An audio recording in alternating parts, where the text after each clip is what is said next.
Unframe Talking, je reçois aujourd'hui un homme de médias, Thibaut Gemignani, qui évidemment diplômé de l'école, mais qui a fait tout son parcours dans le digital. Ça, c'est l'ADN de l'école. Et dans les médias. Bonjour Thibaut. Bonjour Gilbert, Médias et bonjour à tous. digital, ça vous va bien? Ah ouais, très bien, ouais, médias, Internet, oui, oui, ça résume bien mes 25 ans dans le groupe Figaro. Le groupe Figaro, un groupe de médias connu, reconnu. Est-ce que vous êtes nombreux à être dans les médias, d'ailleurs, diplômés de l'école? Ah, il y en a quelques-uns, je pense que c'est pas les plus grosses promotions, mais moi d'abord dans la société au sein de Figaro Classified, j'ai eu régulièrement des anciens de l'école, donc ça c'était sympa aussi de pouvoir accueillir des diplômés de l'école au sein de l'entreprise. Et dans les médias, si on élargit au milieu des agences de pub, etc., ouais, il y a quand même pas mal de collaborateurs qui sont dans ces univers-là. Et puis après sur le digital, là pour le coup, il y en a plein. Ah oui, alors c'est vrai que le digital, on peut dire que ça a marqué votre parcours, hein, puisque vous étiez un des premiers à vous lancer sur le marché des petites annonces, mais digitalisées. Cette fois-ci, vous avez fait la bascule entre le print et le digital, hein. Vous étiez vraiment un acteur majeur dès le début des années 2000, on peut dire comme ça. Et C'était même dès 98 en fait, hein. Le début de la transformation des annonces print vers le web, c'est juste avant les années 2000, au sein en tout cas du groupe Figaro, qui est un des seuls groupes de presse qui a réussi justement à faire cette transformation et qui a gardé des actifs sur le numérique qui étaient auparavant évidemment dans la presse. alors Thibaut, dites-nous, il y a vraiment un ADN digital à l'école, hein, on le sent à travers votre parcours. Oui, alors c'est vrai que c'est probablement lié. Moi, j'ai découvert le digital grâce à ma troisième année, parce que j'étais pas en France, j'étais au Canada où je faisais un MBA à Wilfrid Laurier University, et donc c'est dans l'Ontario, près de Toronto. Et je me souviens à l'époque, comme les communications téléphoniques, bah, ça coûtait très cher, hein, surtout à l'étranger. C'était le début de l'email. Bah, je te parle des années 94-95, hein. Et c'est comme ça que moi j'ai découvert d'abord l'email, puis Internet, parce que tout simplement ça permettait aux étudiants étrangers, et surtout à un étudiant comme moi qui était au Canada, d'être en contact avec mes pairs qui étaient aux États-Unis, au Canada ou dans d'autres pays. Donc ça a été un peu le début en fait moi de ma découverte d'Internet. Donc le fait d'être une école très orientée côté international, parce que ça a toujours été hyper fort, même dès les premières promotions, hein. Moi je suis promo 3, donc dès les premières promotions, l'international était au cœur du projet. Bah, du coup, fatalement, bah, le web est devenu un outil d'abord, et puis après, évidemment, c'est propagé dans toutes les entreprises. Mais en tout cas, c'est comme ça que moi j'ai découvert le web. Alors Thibaut, quand vous étiez à l'école, quels sont les moments qui vous ont marqué et quelles sont les personnalités qui vous ont marqué, les profs, les membres du staff, les équipes?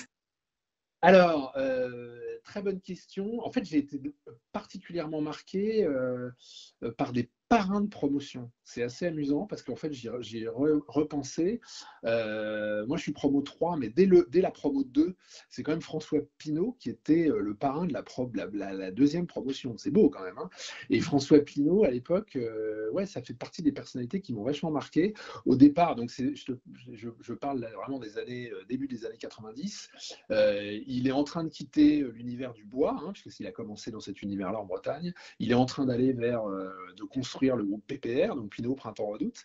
Et oui, personnalité hyper marquante, hyper humble, et à la fois un ancrage local breton très très fort, et puis une projection internationale. Tu sentais qu'il avait envie de conquérir le monde. Donc, ouais, témoignage hyper marquant.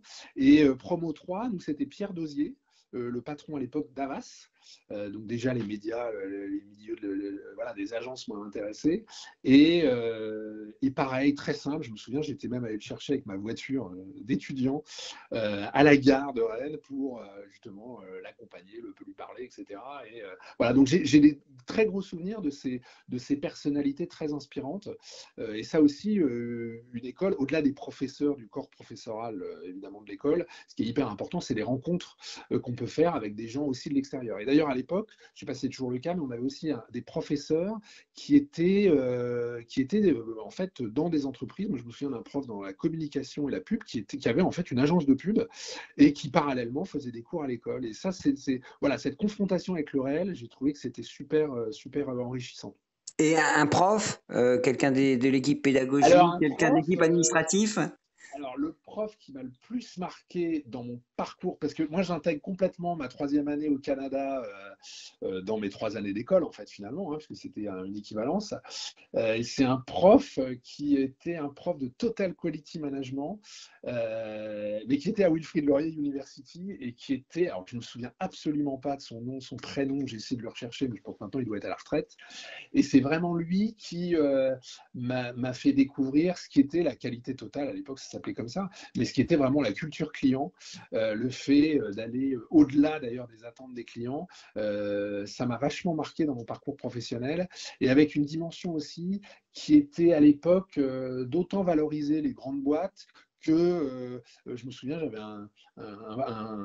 comment dire, un collègue de MBA qui, son projet, c'était de monter un pub à côté de l'école, à côté de l'université. Et c'était hyper valorisé à l'époque au Canada. Et le prof trouvait ça génial. Il dit, mais c'est même peut-être mieux de faire ce qu'il va faire que d'aller dans un grand groupe. Et ça m'avait vachement marqué. Voilà, donc c'est ce professeur. J'ai essayé de retrouver son nom, je ne le retrouve pas. Et d'ailleurs, j'appelle mes collègues de l'époque qui étaient peut-être au Canada aussi, à le retrouver. Et en plus, j'ai jeté il n'y a pas très longtemps, j'ai été obligé de détruire tous mes cours de l'époque. Donc, j'ai plus de traces de effectivement son nom. Voilà. Mais c'était un super prof, Total Quality Management. Alors, si vous aviez un voucher aujourd'hui pour apprendre quelque chose, ça serait peut-être de refaire une petite session avec lui alors, sans doute. Ah ouais, ouais, absolument. Non, le type était vraiment brillant, à la fois très, un prof assez dur. Et puis, en plus, quand tu arrives jeune étudiant français dans une université canadienne, c'est toujours impressionnant. Mais non, non, j'avais énormément appris avec lui. Voilà, ça a été déterminant, on va dire, dans mon parcours professionnel. Alors justement, parmi les 5 valeurs de l'école, audace, humilité, ouverture, créativité, liberté, laquelle de ces valeurs vous ressemble le plus? Ou peut-être qu'elles vous ressemblent toutes, mais laquelle vous ressemble le plus et pourquoi? Alors, peut-être deux. Enfin, l'humilité, c'est vrai que c'était hyper important. Quand tu fais une prépa HEC, que finalement, je ne vais pas te mentir, tu n'as pas l'école spécialement au départ, parce que moi je visais les parisiennes, donc voilà, ayant pas atteint les parisiennes, après, ça a été un choix de cœur. Je me suis dit, je suis breton, moi d'origine, hein, par ma mère. Donc, je me suis dit, je vais faire un choix de cœur. Et arrivé dans cette école promo 3, les premières promos, sincèrement, voilà, fallait vraiment être humble et avoir envie finalement euh,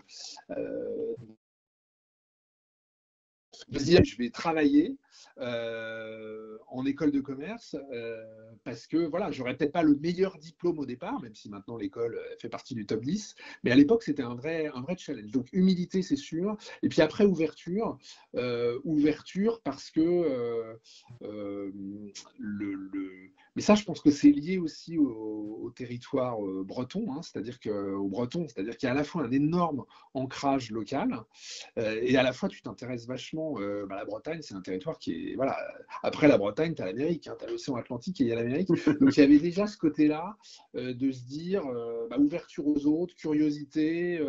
Voilà, le diplôme ne fera pas tout, donc tu as intérêt à être très ouvert, très empathique. Et ça aussi, ça a énormément eu un impact sur mon parcours professionnel parce que j'ai toujours souhaité dans mes activités être le plus utile possible. Et c'est vrai que dans les activités de Figaro Classified, il y a à la fois l'emploi, l'immobilier, l'éducation. Et donc, ça a toujours été pour moi, en termes de sens, un driver de me dire finalement ce que je fais est utile aux autres. Et ça vient aussi de l'école par rapport à cette valeur d'ouverture, évidemment, qui est au cœur du projet. Alors j'imagine que vous vous retrouvez au travers de la signature de l'école Unframed Thinking, agir hors du cadre. Oui, absolument. Alors, c'était pas, c'est une nouvelle signature, mais qui est très bien trouvée parce qu'elle incarne complètement ce qu'est l'école depuis l'origine. C'est-à-dire que depuis l'origine, si tu n'as pas fait le top 3 des écoles françaises, évidemment, il faut penser différemment. Il va falloir penser, ton diplôme ne sera pas le seul sésame dans ta carrière professionnelle. Il va falloir mettre en avant ta personnalité, mettre en avant tes expériences, et c'est le diplôme plus la personnalité plus l'expérience qui vont faire ta carrière professionnelle. Donc, le côté sortir du cadre, en plus, moi, ça me parle énormément parce que je suis issu d'une famille d'artistes. Donc, moi, dans ma famille, il y a des peintres, des sculpteurs, des musiciens. 3 de mes grands-parents étaient prix de Rome, de musique, sculpture et peinture. Donc, je ne suis pas du tout issu d'un milieu business, on va dire. Et du coup, c'est vrai que le côté. J'ai pas eu des modèles dans ma vie personnelle de business préconçu. Et ça m'a vachement aidé, et ça je trouve que l'école aussi a y contribué, à justement sortir du cadre, penser différemment. Et quand tu fais du digital, c'est hyper important parce qu'en fait, tu n'as aucune certitude dans le digital, hein, ça change tout le temps. Ah oui. Et au contraire, quand tu penses que tu as raison, c'est que généralement, c'est qu'effectivement, un nouveau modèle va arriver et va te disrupter. Donc il Mm. faut sans arrêt penser différemment. Effectivement, moi, par rapport à mon parcours personnel, ça me parle d'autant plus que je venais pas du tout d'un milieu business et je venais plutôt d'un milieu artistique. Donc, je trouve la signature hyper adaptée à la fois au temps, parce qu'en plus les temps changent. Donc, le modèle d'une école de commerce, évidemment, ne peut pas être le même aujourd'hui, il y a 10 ans et dans 10 ans. Alors, il faut apprendre toute sa vie, hein, vous le savez, et encore plus dans le digital. Qu'est-ce que vous aimeriez apprendre si vous retourniez à l'école aujourd'hui? Alors, probablement, parce que moi, dans mon parcours professionnel, j'ai plutôt été un intrapreneur au sein du groupe Figaro. J'ai créé des activités, créé de la valeur au sein du groupe.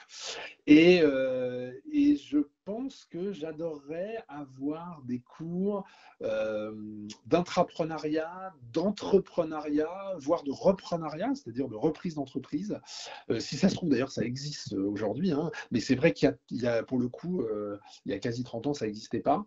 Et c'est pour ça que le Canada m'a marqué, parce que c'est au Canada que j'ai commencé à avoir cette ouverture sur, mais en fait, on peut créer de la valeur, même dans une petite boîte, alors que à l'époque, quand tu sortais d'une école de commerce, le principal, tu allais dans une société, dans une boîte d'audit, tu allais faire du conseil, mais tu n'allais pas spécialement te dire, je vais créer ma boîte. Comme aujourd'hui, évidemment, ça s'est beaucoup développé, puisque beaucoup de jeunes diplômés veulent partir dans l'entrepreneuriat. J'imagine qu'il y a des cours, mais voilà, je serais ravi, moi, de pouvoir réapprendre, on va dire, toutes les clés par exemple, d'une reprise d'entreprise ou de l'entrepreneuriat au sein de l'école.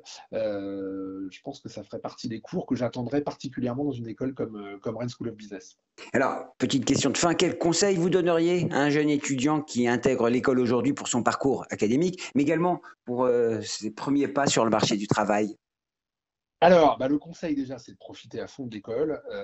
Je me souviens d'ailleurs, enfin c'est en anglais, je dirais Open Your Mind. C'était d'ailleurs un groupe italien qui avait fait cette chanson de danse électro, je ne sais pas si vous vous en souvenez, qui s'appelait Usura. Et en plus, c'était sorti pendant mon école en 93. Et je me souviens très bien, c'est assez techno, c'est Open Your Mind. Mais c'est hyper adapté. C'est-à-dire que voilà, quand on arrive dans une école, faut ouvrir les chakras, être hyper curieux, hyper ouvert, s'imprégner de tout ce qu'on peut voir, entendre, vivre comme expérience. Et en plus, il ne faut pas oublier que quand on arrive dans une école de commerce, voilà, généralement on sort d'années de prépa. Alors pas toujours, il y a plein d'autres solutions aujourd'hui pour entrer dans une école, mais moi à l'époque c'était ça. Tu sors du cocon familial et donc tu te construis aussi en tant qu'homme. Donc c'est hyper important, je trouve, d'avoir cette curiosité, et c'est pour ça que l'ouverture, qui fait partie des valeurs de l'école, pour moi, c'est essentiel. Donc vraiment, open your mind, curiosité à fond. Et puis, peut-être parce que justement, le marché du travail évolue aussi énormément, je pense qu'il faut ne pas hésiter à multiplier les contacts et à être confronté, soit sous forme de stage, soit sous forme de rendez-vous au monde réel, en fait, soit sous forme de témoignage, et pour pouvoir effectivement découvrir tout type de forme de travail et tout type de forme de secteur d'activité. Et donc, c'est par cette ouverture et cette curiosité que finalement on trouve son bon chemin. Comme tous les top managers, c'est un nouveau départ aujourd'hui. Quels sont les chemins que vous allez emprunter maintenant pour votre parcours professionnel? Et bien, justement, c'est marrant parce que les 30 ans de l'école coïncident, moi, à la fin du chapitre Figaro, hein, parce que je vais quitter le groupe Figaro après 25 ans de bons et loyaux services, où j'ai eu plusieurs vies professionnelles. Et c'est vrai que ce que j'ai fait en tant qu'intrapreneur au sein du groupe me donne envie d'aller justement vers plus d'entrepreneuriat, voire de reprenariat. Et c'est pour ça que je parlais de ça tout à l'heure dans les cours qui me manquaient. D'ailleurs, du coup, je fais une formation là dans quelques jours sur la reprise d'entreprise parce que ça m'intéresse et que c'est vraiment une dimension qui est extrêmement intéressante. C'est-à-dire que au-delà du salaire qu'on peut avoir dans une entreprise, c'est hyper important de pouvoir finalement être intéressé sur la valeur concrète. Voilà, donc je trouve que c'est cette liberté qui est aussi une valeur de l'école que je vais retrouver là en quittant le groupe Figaro, et qui est à la fois vertigineuse et très excitante. Et donc c'est vraiment vers là que j'ai envie d'aller. Bon vent Thibaut pour la suite. Merci beaucoup Gilbert, à très bientôt. À très bientôt. Et très bel anniversaire, évidemment, pour Rennes School of Business. Voilà, 30 ans, c'est un très très bel anniversaire à l'école. Ce podcast vous a plu? Abonnez-vous sur votre plateforme d'écoute préférée et laissez une note et un commentaire. Nous serons enchantés de connaître votre avis. À très bientôt pour un nouvel épisode de Unframed Talking by Rennes School of Business.